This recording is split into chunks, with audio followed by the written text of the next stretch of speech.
Hello dears, good morning. എല്ലാരും സുഖമായിട്ടിരിക്കുന്നു. കുറേ നാളായി എന്തെങ്കിലുമൊക്കെ ഒന്ന് പറയാൻ വേണ്ടി വന്നിട്ട്, കാരണം അതുപോലെ തിരക്കായിരുന്നു. എന്റെ ഇത്താടെ മോളുടെ കല്യാണമായിരുന്നു. അതുകൊണ്ട് അതിന് പോയി അറുമാദിച്ചിട്ടൊക്കെ വന്ന്. പക്ഷെ അന്നേരം ഞാൻ ആ പോയ സമയത്ത് കാറിനകത്തല്ലേ പോയത്, അപ്പൊ 2 വീലർ അനക്കാതെ വെച്ചേക്കുമായിരുന്നേ. അപ്പൊ ഇന്നലെ രാവിലെ മദ്രസയിൽ വിടാൻ വേണ്ടി പോയപ്പോഴത്തേനും നല്ല മഴയായതുകൊണ്ട് ഉസ്താദിനോട് വിളിച്ചു വെച്ചപ്പം മോളെ വിടണ്ട എന്ന് പറഞ്ഞു. അപ്പൊ ഇന്നത്തെ ദിവസം ഞാൻ കുഞ്ഞിനെ വിടാൻ വേണ്ടി വണ്ടി എടുത്ത് സ്റ്റാർട്ടാക്കിയപ്പോൾ നോർമലി സ്റ്റാർട്ടായില്ല. സ്റ്റാർട്ടാകാതെ വന്നപ്പം ചോക്ക് പിടിച്ചു. അങ്ങനെ 2 വീലർ സ്റ്റാർട്ടായി. ഇവിടുന്ന് വണ്ടി എടുത്തു. ഒരു ഇത്തിരി മുന്നോട്ട് പോയി കഴിഞ്ഞപ്പം വീണ്ടും അങ്ങ് ഓഫായി പോയി. അപ്പൊ വീണ്ടും ഞാൻ ഒന്നും കൂടെ സ്റ്റാർട്ടാക്കി, വീണ്ടും സ്റ്റാർട്ടായി. ഒരു ഇത്തിരി മൂവ് ആയപ്പോഴത്തേനുണ്ട് 3 കറുത്ത പട്ടികളുടെ ഫ്രണ്ടിൽ ചെന്നപ്പോ ഈ വണ്ടി അങ്ങ് ഓഫായി പോയി. എനിക്ക് പേടി, പട്ടി ചാടി വരുവോ, കുഞ്ഞു ഞാനും മാത്രം, അവിടെ ഒരു മനുഷ്യൻ പോലും ഇല്ല. അപ്പൊ ഞാൻ കുറെയൊക്കെ ചോക്കൊക്കെ വലിച്ചു നോക്കി, സ്റ്റാർട്ടാക്കി നോക്കിയിട്ട് ഒരു രക്ഷയില്ല, വണ്ടി സ്റ്റാർട്ടാവുന്നില്ല. അപ്പൊ ഞാൻ എന്തെടുത്ത് വണ്ടി ആ സൈഡിൽ വെച്ചിട്ട് മോളെയും കൊണ്ട് നടന്നു. ഒരു ഇത്തിരി ദൂരമുണ്ട്, ഒത്തിരി നാളായി നടന്നിട്ട് എന്റെ പിത്തൊക്കെ ഇളകിയെന്ന് തോന്നുന്നു. അതുപോലെ ഞാൻ ഇച്ചിരി നടന്ന് കുഞ്ഞിനെ കൊണ്ടുപോയി വിട്ട്. ഇതിപ്പോ പറഞ്ഞു വന്ന എന്തോന്നറിയാവോ, ഞാൻ ഇന്ന് രാവിലെ ഒരു ക്യാപ്ഷൻ ഇട്ടായിരുന്നു.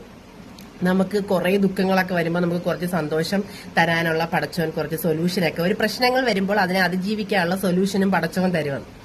അപ്പം ഞാൻ കുഞ്ഞിനെ കൊണ്ടുപോയി വിടാൻ വേണ്ടി പോയപ്പം എങ്ങനെയോ ഒരു വ്യക്തി, എനിക്കറിയത്തില്ല ആ ആളിനെ, എനിക്കറിയത്തില്ല, എനിക്ക് തോന്നുന്നു എന്നെ കണ്ടിട്ടുള്ള ഒരു വ്യക്തിയാ. ആ മദ്രസയിൽ ആ വ്യക്തിയുടെ 2 മക്കള് പഠിക്കുന്നുണ്ട്.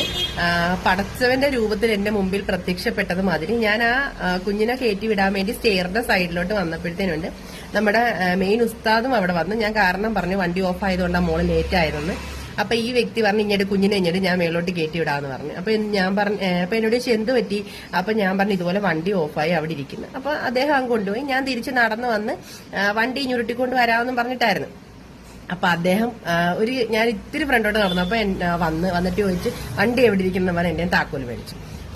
അപ്പൊ കണ്ടു പരിചയമുള്ളതാണ്. അപ്പം ഉസ്താദിന്റെ അടുത്ത് പോവുകയും ചെയ്യുന്ന കണ്ടപ്പോ നമുക്ക് വിശ്വാസം. ഞാൻ താക്കോലും കൊണ്ട് വന്ന് അദ്ദേഹം സ്റ്റാർട്ടാക്കി നോക്കിയിട്ട് ഒരു രക്ഷയില്ല. പക്ഷെ എനിക്ക് ഏറ്റവും സന്തോഷം എന്താ ആ വണ്ടി ഉരുട്ടിക്കൊണ്ട് വരണമെങ്കിൽ ഇച്ചിരി നടത്തിയുണ്ട് നല്ലതുപോലെ. ഒന്നാമത് പ്രത്യേകിച്ച് സ്ത്രീകളെ സംബന്ധിച്ചിടത്തോളം അതിനൊന്നും അത്രയും വലിയ കരുത്ത്, ഈ കാണുന്ന ഈ ഗമയൊക്കെ കാണത്തുള്ളൂ, അത്രയും കരുത്തൊന്നുമില്ല. അദ്ദേഹം എനിക്ക് വണ്ടി കൊണ്ടുവന്ന് എനിക്ക് ഇവിടെ വീട്ടിൽ കൊണ്ടു തന്നു. പക്ഷെ ഇത് പറഞ്ഞ എന്താ അറിയാമോ, നമുക്ക് ഒരു ആപത്ത് വരുന്ന സമയത്ത് പടച്ചവൻ എവിടുന്നെങ്കിലും റബ്ബിന്റെ രൂപത്തിൽ ആരെങ്കിലും നമ്മുടെ മുമ്പിൽ പ്രത്യക്ഷപ്പെടും. നമ്മൾ നിസ്സഹായ അവസ്ഥയിൽ നിൽക്കുന്ന സമയത്ത് പോലും നമ്മളെ ഹെൽപ്പ് ചെയ്യാൻ ആരെങ്കിലും വന്നിരിക്കും. ഇക്കടെ കോള് വന്ന് കട്ടായതാ. അപ്പൊ ഞാൻ പറഞ്ഞതല്ല, നമുക്ക് എന്തെങ്കിലും ഒരു ആപത്ത് വന്നു കഴിഞ്ഞാൽ നമുക്ക് ആരെങ്കിലും ഒരാൾ ഹെൽപ്പിന് വരും. കാരണം നമുക്കറിയത്തില്ല, എങ്ങനെയോ ഞാൻ ശരിക്കും അങ്ങ് പെട്ടുപോയി. കാരണം ഞാൻ ആ കുഞ്ഞിനെ കൊണ്ടുപോകുന്ന വഴിയിൽ വെച്ചാൽ വീടുകൾ ഉണ്ടെങ്കിൽ പോലും ഒരു വിജനമായ, അതായത് പെട്ടെന്ന് ഒരുപാട് ആളും പേരും ഇല്ലാത്തൊരു ആ ഒരു വഴിയിൽ കൂടെ പോകുന്നു. പക്ഷെ ഞാനങ്ങ് ശരിക്കും വിഷമിച്ച് തിരിച്ച് ഞാൻ അതെങ്ങനെ തള്ളിക്കൊണ്ട് വരും, അത്രയും ദൂരം വരണമല്ലോ. ഒന്നാമത് നടക്കാതിരുന്ന് നടന്നത്, അത് കാരണം ഒന്നുകൂടെ ബുദ്ധിമുട്ട്. എന്തായാലും ഞാൻ എപ്പോഴും പറയുന്ന ഒരു കാര്യമാണ്, മുകളിലിരിക്കുന്ന പടച്ചവനെ മുറുകെ പിടിച്ചു കഴിഞ്ഞാൽ നമുക്ക് എന്തൊരു പ്രതിസന്ധി ഘട്ടങ്ങൾ വന്നാലും അതിനെ ഓവർകം ചെയ്യാൻ വേണ്ടി സാധിക്കും. മനസ്സിലായോ? കാരണം ആരെങ്കിലും വരും നമുക്ക് ഹെൽപ്പിന്. ഒരുപാട് പേര്, എന്നെ അറിയാവുന്ന ഒരുപാട് പേര് ചോദിച്ചിട്ടുണ്ട്, എന്തൊക്കെ വിഷമങ്ങൾ വന്നിട്ടും അല്ലെങ്കിൽ എന്തൊക്കെ പ്രതിസന്ധികൾ വന്നിട്ടും സീന എങ്ങനെയാ ചിരിക്കുന്നതെന്ന്.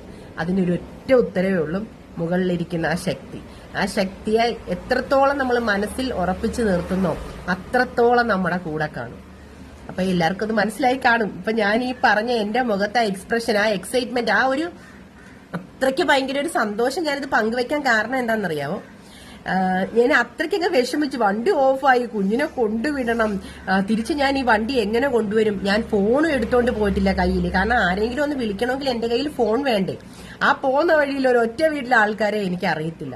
അപ്പൊ അങ്ങനെ വന്നപ്പോഴത്തേനോട് ഒരുപാട് ഞാനങ്ങ് വിഷമിച്ചു പോയി. അപ്പൊ ആ സമയത്ത് എന്റെ പടച്ചവന്റെ കരങ്ങൾ പ്രവർത്തിച്ചു എന്നേ ഞാൻ പറയത്തുള്ളൂ. കാരണം അത്രത്തോളം ഞാൻ ഹാപ്പിയാണ്. അതാണ് അന്നേരം തന്നെ ഞാൻ ഈ വോയിസ് ഇട്ടത്. അപ്പൊ എല്ലാവർക്കും നല്ലൊരു ദിവസം ആശംസിക്കുന്നു. ഞാൻ പറഞ്ഞൊക്കെ മനസ്സിലായല്ലോ അല്ലേ?